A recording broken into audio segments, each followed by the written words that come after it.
Our focus is on the utilisation of digital tools to deliver medical services virtually.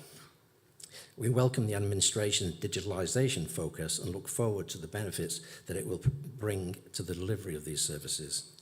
Medicaid looks forward to working with the administration agencies and partners in enriching the lives of Filipinos, providing better and more accessible healthcare, and particularly in assisting in the eradication of tuberculosis. We have a vision of creating multiple telemedicine centres in the Philippines, servicing Department of Health beneficiaries and employing over 1,000 Filipinos in the coming years. Thank you for your attention. Thank you, Dave. And thank you for your mission of enriching the lives of Filipinos through better healthcare. We now focus on initiatives on mining and mineral resources, and this will be shared to us by the chairman of the Philippines-Australia Business Council, Attorney Dennis Quintero.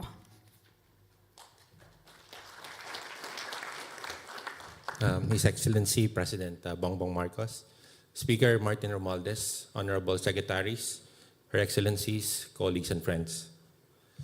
Mr. President, the PABC and our counterpart, the APBC, were formed together following the bilateral trade agreement ratified in 1979 under the joint communique of President Ferdinand E. Marcos Sr. and Prime Minister Malcolm Fraser. The PABC aligns and supports the four industry sectors identified during the recent ministerial meeting held in Adelaide last year, which are the sectors of agriculture, education and skills, resources, or critical minerals, and green energy transition. In the late 1990s, the PABC collaborated with the Northern Territory government to train food exporters to increase their knowledge in Australian packaging requirements. In the mid-2000s, the PABC ran a poverty alleviation initiative in Bukidnon with the Northern Territory for a cattle fattening trial program. The PABC recommends the study for the possible application of Australian sugar milling and solar-powered cold storage technologies in the Philippines. Mr. President, in the resources sector, the PABC leadership was involved in the crafting of the Philippine Mining Act of 1995. The PABC also worked to establish the Philippine Mineral Reporting Code, which is the equivalent of the Joint Ore Reserves Code of Australia. The Council and its members are involved in the ongoing study for the feasibility of a nickel and cobalt ore processing plant in the Philippines for the manufacture of battery-grade materials, which would evaluate the applicability of processing technology developed here in Australia and possible financing sources through trilateral cooperation among development finance institutions from Australia and partner countries. We recently met with the joint delegation from Export Finance Australia, the U.S. Trade and Development Agency, and the Japan Bank for International Cooperation as they explore possible opportunities to finance critical minerals processing projects in our country. In the field of knowledge sharing, the PABC initiated an engagement and consultation between the Philippine Stock Exchange and the Australian Stock Exchange on Mineral Code implementation. The PABC will work towards further enhancing the engagement between the two countries in these areas. We are grateful to the President and his Cabinet for the continued dialogue and consultation with the private sector as we achieve our shared objectives as partners in development. Thank you. Thank you, Dennis, for sharing with us updates on PABC's initiatives. Our last speaker is the President of the Australia-New Zealand Chamber of Commerce and the Managing Director of Telstra Philippines. Please welcome Mr. Benjamin Romualdez.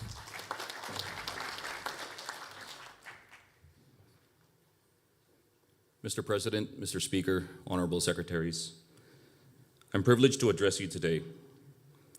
In 2023, the IT and business process industries contributed 12% to the Philippines' GDP. The Philippines holds nearly 20% of the global IT business process share, generating over $35 billion in revenue and expected to grow by at least 10% over the coming year. In addition to the revenue, The industry provided direct employment to over 1.7 million Filipinos. The indirect employment factor is estimated at nearly 3x. With a median age of only 26 years, our workforce is young, highly educated, proficient in English, and adaptable to the global market. Each year, our universities produce over 800,000 graduates across various disciplines, and of that number, 50% specialize in business administration, engineering, and technology-related fields, which is significant for us. Member companies of the Australia-New Zealand Chamber of Commerce participate in a broad range of industries, including professional services, infrastructure development, mining, logistics, financial services, telecommunications, and many more. But one of our largest represented industries is information technology and business processing. Combined, 17% of our membership is in this sector, and an additional 6% are in other sectors where a significant portion of their business is derived directly from BPO companies and related activity. These include recruitment and staffing agencies, real estate, and consulting. These are significant numbers for a chamber that isn't dedicated to this industry, which illustrates their reach. Today, I'm going to discuss the thriving landscape of the IT BPM process industries in the Philippines, exploring its evolution and the wealth of opportunities it presents. The industry started with contact centers and eventually shifted to back office and shared services work such as finance and accounting and HR operations. However, beyond those roles, there are still growth areas that have yet to reach their full potential. Here are just a few examples. With a 15% growth rate, the creative industry is one of the fastest growing subsectors. Additionally, the convergence of technology and healthcare has given rise to an expanding subsector within the BPO industry. And also on the rise in the sector are legal processing and research. While we come from different legal systems in the Philippines and Australia, the training and skills of legal professionals in the Philippines still apply to paralegal work, from simple to highly specialized. And also from Australia, ANZ sees high demand for Filipino engineers. Among all this growth, companies are managing more data and complex processes than ever before, and this is giving rise to higher value functions such as data sciences, artificial intelligence development, and software development. With the Philippines having over 800,000 kilometers of fiber optic cables and central to the region's undersea cables, a contributing factor to the growth rates of data centers, which in turn is creating demand for network engineers and cybersecurity professionals. Across all these subsectors, from creatives to healthcare, from legal to cybersecurity and AI, we see this growth continuing for years to come. To further encourage trade and investments, ANZ appreciates and supports the Philippine government's efforts to enhance the ease of doing business at both the national and local government levels. Continuing to streamline processes will create a more attractive environment for foreign investors. And secondly, our education system can be future-proofed by placing a focus on new technologies, including artificial intelligence and cybersecurity. By preparing our youth for the jobs of the future, we ensure sustained growth and relevance in the global marketplace. And together, we can make the Philippines' IT and business process industries more than a destination for traditional services, but a hub for innovation and high-value functions. Thank you. Thank you very much, Benj, for your remarks. We would like to call all our distinguished speakers to please come on stage for a photo opportunity with the President.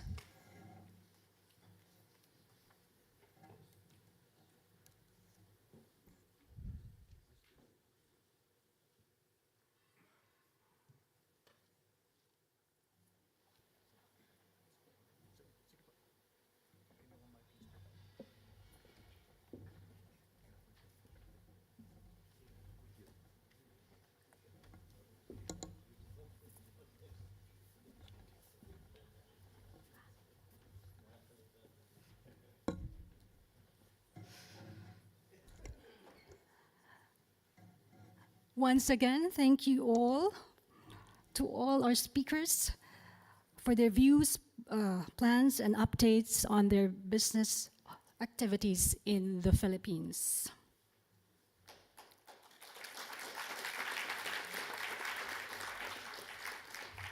At this point, ladies and gentlemen, we would like to call Secretary Alfredo Pascual of the Philippine Department of Trade and Industry to introduce the next part of the program.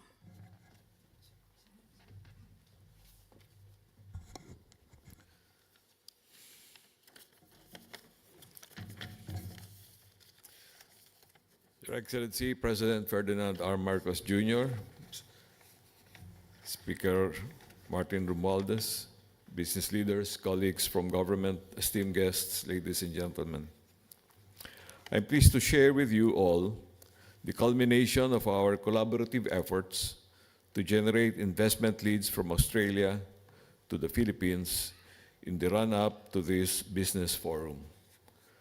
We are presenting 14 business agreements that have been signed, and these agreements are poised to drive our investment relationships and contribute to Philippine economic growth. This excludes the presentations made by the earlier speakers. The total value of Australian investment into the Philippines that will be presented today is $1.53 billion. These agreements signify our unwavering commitment to excellence and fruitful partnerships spanning diverse sectors such as renewable energy, waste-to-energy technology, organic recycling technology, countryside housing initiatives, the establishment of data centers, manufacturing of health technology solutions, and digital health services. These sectors are indicative of future Philippines-Australia business engagements. They serve as tangible outcomes of investment promotion and will anchor ongoing Philippine-Australia business engagements. This will also provide a solid foundation for sustained growth and mutually beneficial partnerships in the years ahead. I deeply extend my gratitude to the companies and business leaders who put substantial effort in negotiating and diligently crafting these agreements. Your dedication has yielded strategic alliances, charting new course for our collective future. Let us uphold the spirit of collaboration and seize the opportunities that is ahead. I look forward to the successful implementation and fruition of these projects as we build a bagong Pilipinas. Congratulations and thank you very much. Thank you very much, Secretary Pascual. Ladies and gentlemen, we will now proceed to the presentation of business agreements. The first agreement that will be presented is a Memorandum of Understanding by and among the Basis Conversion and Development Authority, or BCDA, the Port-au-Point Management Corporation, or PPMC, and Kaizen ANZ Pty Ltd. May I please call on stage Engineer Joshua Bincang, President and CEO of BCDA, Attorney Felix Racadio, President and CEO of PPMC, and Mr. Dan Barateta, Director of Kaizen ANZ Pty Ltd. The MOU covers the conduct of studies for the development, design, construction, commissioning, and funding of a Tier 3 data center with a capacity of 30 to 40 megawatt in the Port-au-Point Freeport Zone with a land area of approximately 16 hectares.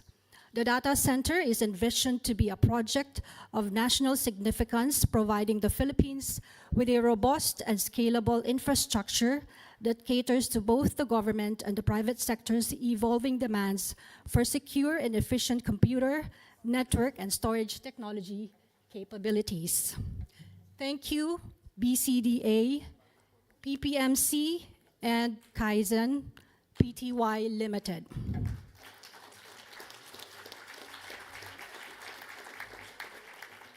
The next agreement is a Memorandum of Understanding between the Basis Conversion and Development Authority and St. STB Battalion Gigafactory Incorporated, or STB, on the expansion of STB's next-generation battery manufacturing and export operations in New Clark City.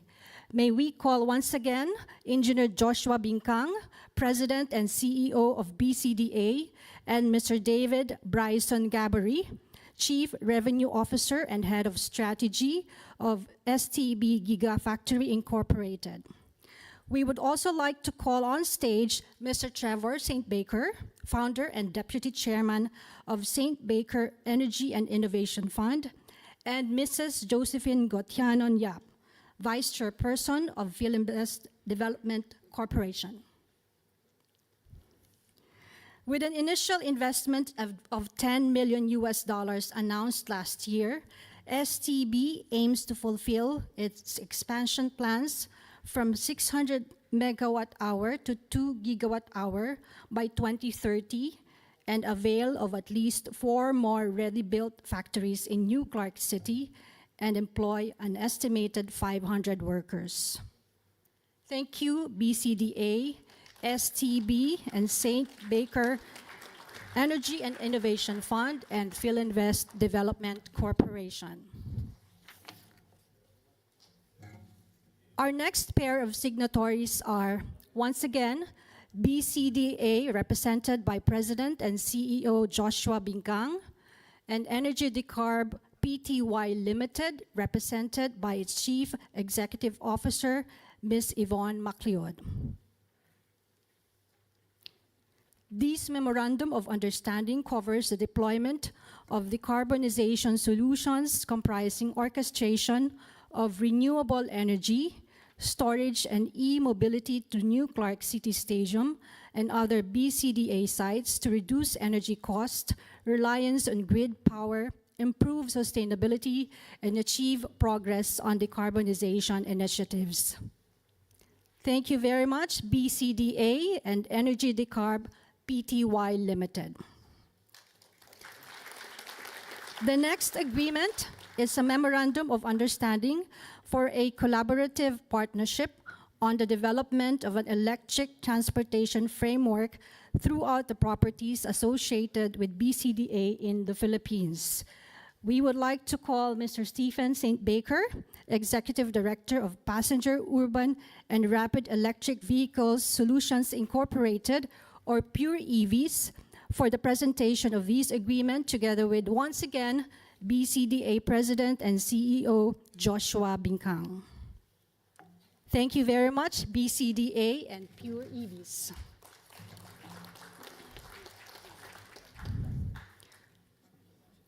Our next signatory is the representative, the Director of Kaizen ANZ Pty Ltd, for the MOU with the Department of Human Settlement and Urban Development Authority. The document was pre-signed by the Honorable Secretary Acosar. This Memorandum of Understanding supports the Philippine government's Pambansang Pabahay para sa Pilipino program, or 4PH, countryside housing initiatives.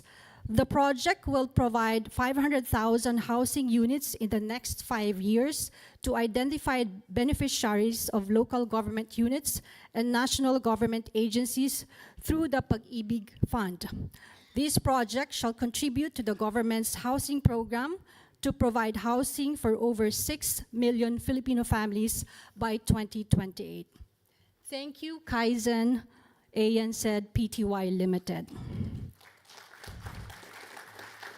Our next signatory is Southern Infrastructure Pty Ltd, represented by Managing Director Paul Watson, also represented by Attorney Jose Layog Jr. This letter of intent is to signify a strong interest for the development of a biomass-fueled, simple, high-temperature, gas-cooled power plant with a 40-megawatt baseload power to deliver a safe, sustainable, affordable, carbon-neutral, green baseload energy in the Philippines. Thank you, Southern Infrastructure Pty Ltd.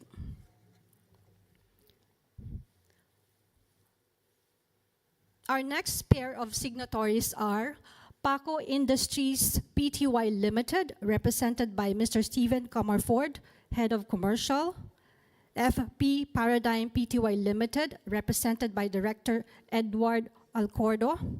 Pristine Sustainable Plastics Philippines Incorporated, represented by Director Edgar Orpilla, and the University of New South Wales, represented by Professor Julian Epps, Dean of the Faculty of Engineering.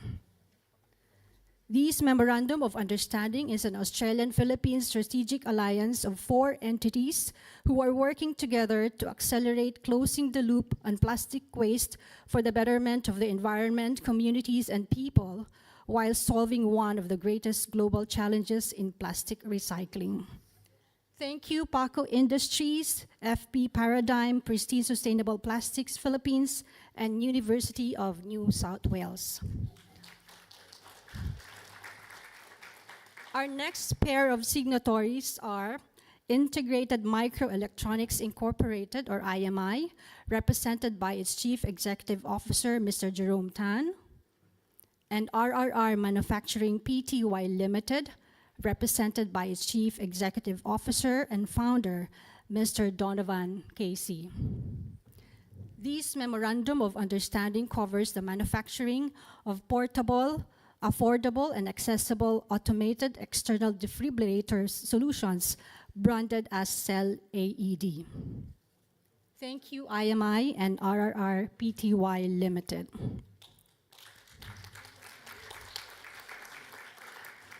Our next pair of signatories are Jeremiah Drug Incorporated, represented by its Chief Executive Officer, Mr. Jose Ricardo Suarez, and once again, RRR Manufacturing Limited, represented by its Chief Executive Officer and Founder, Mr. Donovan Casey.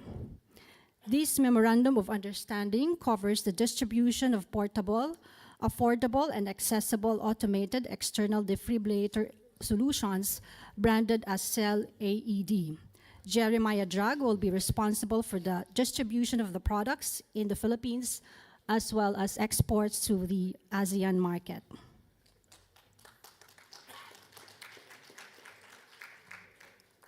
The next agreement is a letter of intent by Medgate Asia Holdings Pty Ltd. We would like to call Dr. David King, Director of Medgate Asia Holdings, and Mr. Stavros Athanasio, Company Secretary and Asian Group CEO. This letter of intent is to signify the interest for the development of digital health services with a particular focus on artificial intelligence and machine learning to improve healthcare availability in the Philippines with a particular focus on tuberculosis and other respiratory illness. Thank you, Medgate Asia Holdings Pty Ltd. Our next set of agreements are national development partnerships of the National Development Company, or NDC, in the Philippines with 2 companies. We would like to call the General Manager of NDC, Mr. Antonilo DC Mauricio, and Cycleon Holdings Pty Ltd, represented by its Chief Executive Officer, Mr. Philip Major. For this agreement, NDC will partner with Cycleon Holdings for the transfer of its waste-to-energy technology to the Philippines that converts bio-waste to green fuel. Thank you, NDC and Cycleon.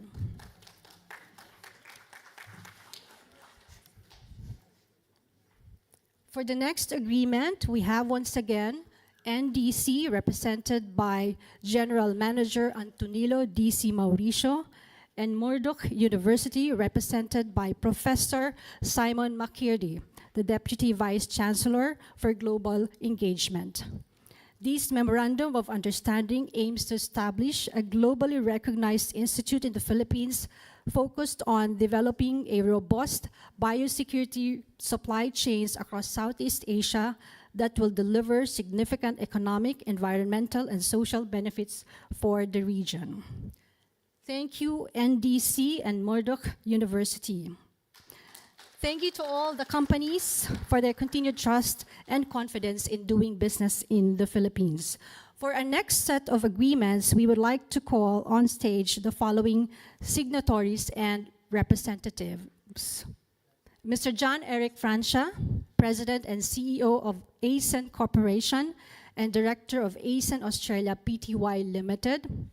Mr. Takashi Yao, Chairman and Managing Director, Marubeni, Australia. Mr. Jaime Augusto Zobel de Ayala, Chairman of Ayala Corporation. Mr. David Pollington, Managing Director of ASEN Australia.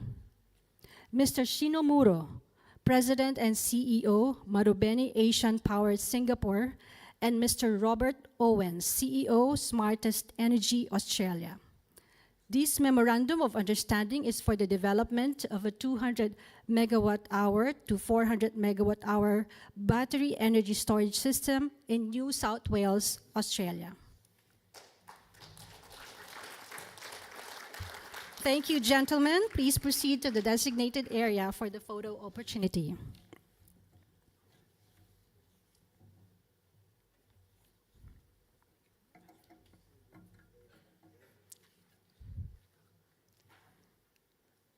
Thank you so much. We would like to request once again Mr. John Eric Francia, President and CEO of ASEN Corporation and Director of ASEN Australia Pty Ltd. Mr. Jaime Augusto Zobel de Ayala, Chairman of Ayala Corporation, and Mr. David Pollington, Manager Director of ASEN Australia, as well as the signatories representing BOC Limited and Zen Energy. The Chief Executive Officer, Mr. Raymond Spencer, Chairman of Zen Energy, and Mr. Anthony Garneau, CEO of Zen Energy. This Memorandum of Understanding provides the cooperation framework to pragmatically progress the PPA documentation for up to 200 megawatt offtake of the New England Solar Project in Australia to deliver and foster a long-term relationship for the supply of renewable energy. Thank you, gentlemen. Please proceed to the designated area for the photo opportunity. Thank you once again to all our signatories and representatives. The presentation of these agreements is truly a testament to the strong economic relations between Australia and the Philippines. At this point, ladies and gentlemen, we would like to call Secretary Pascual of the Department of Trade and Industry to introduce the President, who will deliver a keynote message.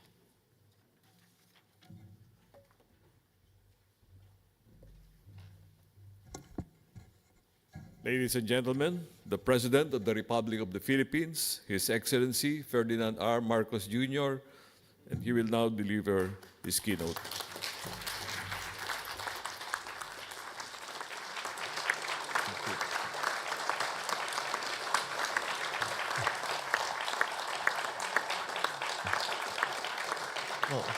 Thank you very much for that very warm welcome. Thank you, Secretary Pascual, for your introduction.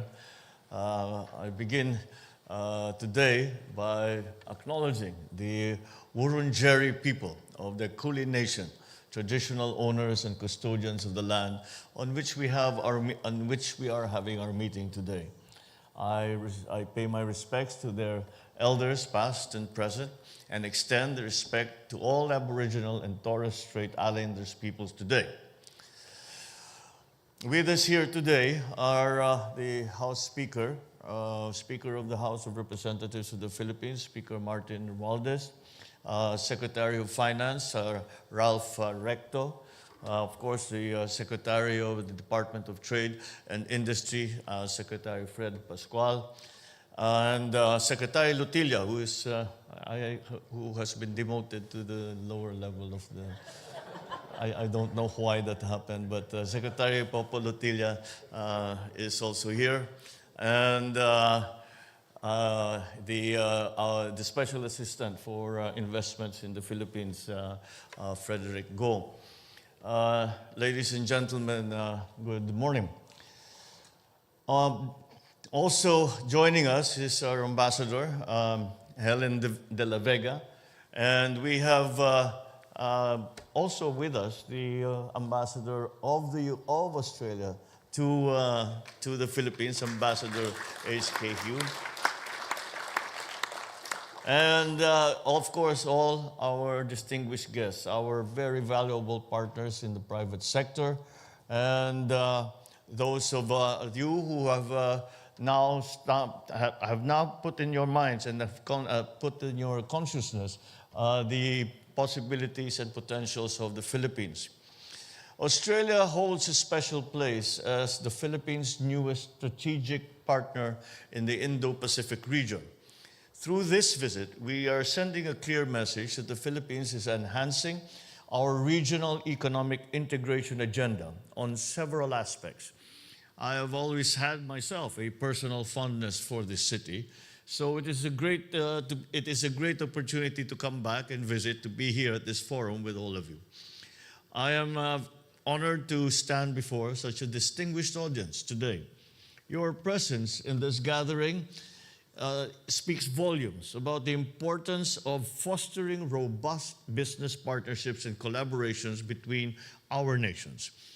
It not only underscores the significance of this forum, but also emphasizes the vitality of our economic and commercial ties. As such, I thank the business organizations who have been tirelessly working in fostering meaningful connections and facilitating practical and tangible business opportunities, providing insights, information exchange, and strategic engagements. Let me also extend my appreciation to the companies that are already partnering with us and making it happen in the Philippines for your plans and significant investments that directly contribute to our economic development. Some of you have shared your plans and commitment to the Philippines, and I'm grateful for your continued trust, confidence, and interest in our country. This assembly serves as a celebration of the robustness and resilience of the Philippine economy. We take pride in being an ideal destination for complementation in both manufacturing and services. Recent global challenges, especially those that were initially highlighted by the pandemic, have underscored the dangers of sole sourcing and concentrating that supply on a single country or a single source.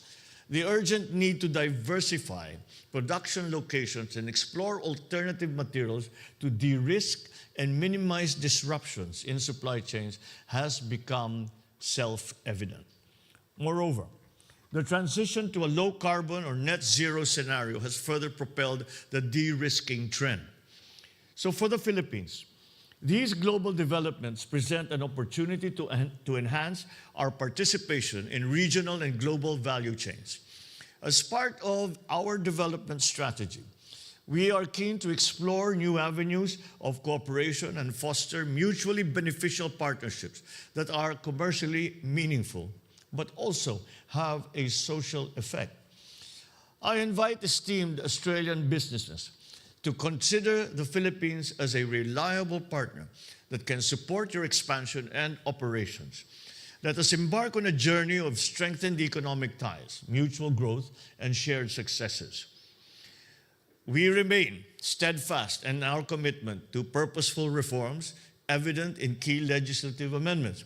And it is why we always ask members of the leadership of the legislature to join us, because many of the plans that we have and many of the initiatives that we are proposing and endorsing require new legislation. It is a new world, it is a new economy, it is a new global economy to which we need to adjust not only our business sector, not only our private sector, not only our finance sector, but also our legislative sector to make the very important structural changes that are necessary for us to adjust to the new global post-pandemic economy. For example, the amendments to the Public Service Act, the Foreign Investments Act, the Real Trade Liberalization Act, and Renewable Energy Act, they all mark a new era for strategic investments, coupled with streamlined businesses, infrastructure development, and the Comprehensive Tax Reform Program, or the CREATE Act. These reforms position the Philippines as one of the fastest growing economies in Asia. In fact, We are in the process of improving the reforms under the CREATE Act, and we have used as a guide the inputs that we have received from potential and present investors in the Philippines in terms of the ease of doing business, in terms of modifying the tax structure, in terms of making it a more attractive investment destination. Our overhaul of fiscal incentive structures and responsive policies, including those facilitating public-private partnerships, or PPPs, play a pivotal role in promoting private sector participation. Furthermore, there is the establishment of the Maharlika Investment Fund, our sovereign wealth fund. And that underscores our dedication to financing priority projects and driving socio-economic impact. The key principle that we have adopted, the very fundamental principle that we have adopted, was to consider the private sector as partners in the development of and the transformation and development of our economy. It is very early on, we quickly recognize that government can do very much, but we must also realize that government cannot do it alone. And the private sector does many things that government does not do. And there are certain things that government does that private sector actually would be better at doing than leaving it with the government. And so these partnerships have become very important, are central to any transformation, any success that we may enjoy in the near future. This is the view of our strategic financial planners, our economic group, and altogether we have all come to that conclusion, and it is something that we continue to promote and to continue to encourage. So we prioritize the ease of doing business, exemplified by efforts to simplify tax payments, streamline regulations, and showcase our unwavering support for businesses, which I signed Executive Order number 18, which establishes green lanes for strategic investments, simplifying procedures and reducing bureaucratic hurdles. Simply speaking, these green lanes are, as we are slowly transforming the way we do business, both in the bureaucracy, both in government, and of course in the general economy, as we are awaiting the legislation to come through, as these have to be very examined in very close detail, we have established these green lanes. And the general idea is that for any investor who comes to the Philippines, that they will no longer have to wing it, as it were, and try to go through the documentation process and learn as they go along.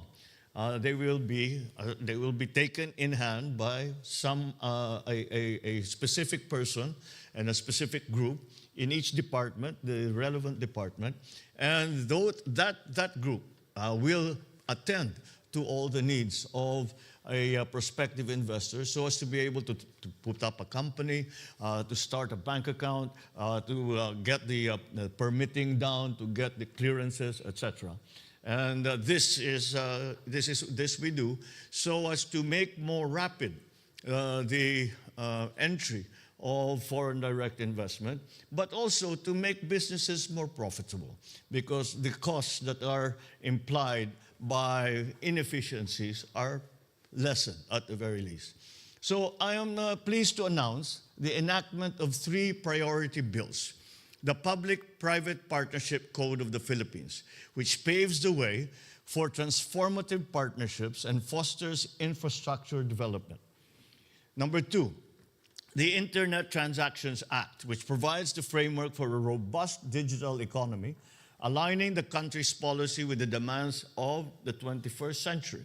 And finally, the Tatak Pinoy Act, or the Proudly Filipino Act, which I recently signed into law just last 26 February, which will support industry development and enable greater participation of the Philippines in global value chains.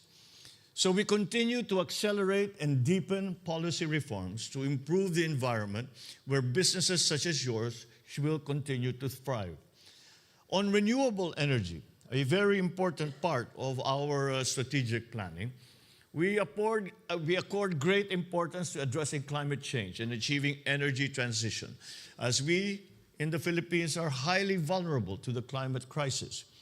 In line with this, we have put in place several energy transition policies, investment enablers such as incentivizing energy efficiency and conservation that will support and facilitate the efforts to decarbonize the economy. This move strengthens our dedication to environmental stewardship and encourages the private sector to actively engage in sustainable practices. I recognize that Australia also places equal importance in this area, as it is a priority under the elevation of our strategic partnership. In this regard, I welcome the opportunity for greater cooperation on climate change and energy transition. I am glad to see that we have made a good start here today with the agreements that we have come to between our private sector partners. Aligned with our efforts on decarbonization, we are positioning ourselves as a regional hub for smart and sustainable manufacturing. To achieve this, we are at the forefront of attracting sustainability-driven strategic investments powered by renewable energy. We also recognize that there are complementarities to be explored in critical minerals, and we are open to having a dedicated dialogue with your companies about sustainable processing of green materials. This will be further supported by our strong adherence to high labor and environmental standards. We have our trade and investment policy tools in place through the ASEAN-Australia-New Zealand Free Trade Agreement and the Regional Comprehensive Economic Partnership Agreement to enable our regional economic integration agenda. I am hopeful that this will be complemented by other policy tools that will enhance Philippines-Australia supply chain partnerships and facilitate greater foreign direct investments. So in conclusion, let me reiterate our gratitude for your presence and active engagement in this forum. The members of my economic team will provide the support needed by your businesses for investments to continuously grow and prosper. Together with you as our strategic partner, we can make investments happen in the Philippines. I am confident that the relationships forged here today will contribute significantly to the economic vibrancy of both our nations. Thank you very much, and good morning to you all.